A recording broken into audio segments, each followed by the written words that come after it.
अस्सलाम वालेकुम व्यूवर्स, उम्मीद है सब खैरियत से होंगे। आज हम बात करेंगे ट्राइग्लिसराइड्स पर, जो कि हमारी बॉडी में एक पाया जाने वाला कॉमन फैट है। ये बढ़ जाए तो इसे किस तरह ट्रीट किया जा सकता है, उसके लिए वीडियो को एंड तक लाजमी देखें और वीडियो को लाइक, शेयर और सब्सक्राइब लाजमी कर दें। So let's move to the point.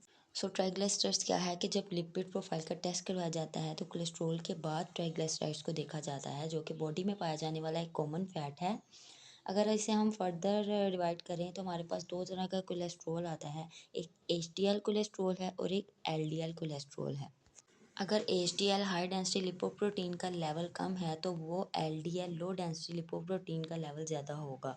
So HDL जो कि एक गुड फैट है वो हमारी बॉडी के लिए अच्छा है, और एलडीएल जो कि बैड फैट है ये हमारी बॉडी के लिए नुकसानदेह है। जैसे ही एलडीएल बढ़ता है खून की नालियों में चर्बी की मिकदार जो है वो ज़्यादा होना शुरू हो जाती है और ये हार्ट अटैक और स्ट्रोक का बायस बनती है।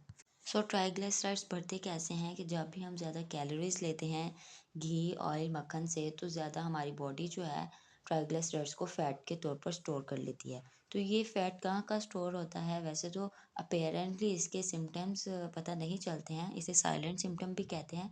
तो सबसे पहले इसके लिए फास्टिंग ट्राइग्लिसराइड्स करवाया जाता है। 150 पर आपका ट्राइग्लिसराइड्स नॉर्मल रेंज में है, इसके बाद 200 तक आप बॉर्डर लाइन पर हैं, देन अबव 200 आप जो है हाई ट्राइग्लिसराइड्स की तरफ चले गए हैं। लैब वैल्यूज़ आपके ट्राइग्लिसराइड्स के लेवल को शो करती हैं, बट समहाउ अगर आप टेस्ट नहीं करवाते हैं तो आप किस तरह चेक कर सकते हैं? तो सबसे पहले आप अपने बेली के साइड का फैट जो है वो चेक कर सकते हैं, जो बिल्कुल इजीली नज़र आएगा, मतलब आपको टेस्ट करवा लेना चाहिए। देन अगर आप अपने फ्रंट से बेली बटन के पास से अगर बेली को देखें तो वो बाहर की तरफ निकला हुआ नज़र आएगा। देन अगर आपको शुगर है या आप लंबे अरसे से डायबिटिक हैं तो भी आपका जो ग्लाइसराइड्स है वो बढ़ सकता है इंसुलिन रेजिस्टेंस की वजह से, बिकॉज जब बॉडी में इंसुलिन ज़्यादा होगी तो वो भी फैट की स्टोरेज करेगी। सो जब पता चल जाए कि आपका ट्राइग्लिसराइड्स हाई रेंज में जा रहा है तो हम उसे कैसे कम कर सकते हैं? 5 ऐसे मेथड हैं जिससे आप अपने ट्राइग्लिसराइड्स को कम कर सकते हैं। सो नंबर 1 है वेट। आप अपना वज़न करें, अगर वो नॉर्मल रेंज से 5 से 10 केजी ज़्यादा है तो उसे टारगेट करें। सबसे पहले 5 टू 10% कम करना चाहिए, कम होगा तो आपका एक्सेसिव फैट ऑटोमेटिकली कम होना शुरू हो जाएगा। सेकंड नंबर पर है change sedentary lifestyle.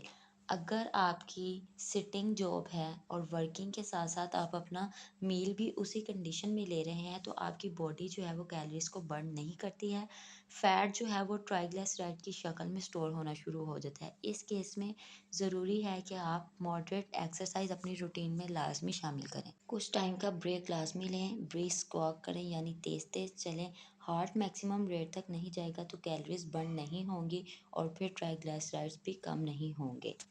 Moderate exercise में आप 30 minute walk, swimming, cycling, tennis कुछ भी कर सकते हैं।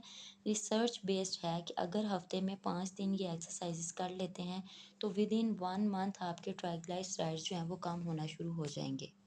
थर्ड नंबर पर है स्मोकिंग। अगर स्मोकिंग कर रहे हैं तो वो छोड़ दें, बिकॉज इसमें जो निकोटीन पाया जाता है वो ब्लड में टार की फॉर्म में स्टोर होना शुरू हो जाता है, जिससे ब्लड थिकनिंग बढ़ती है और वो ट्राइग्लिसराइड्स को बढ़ाता है।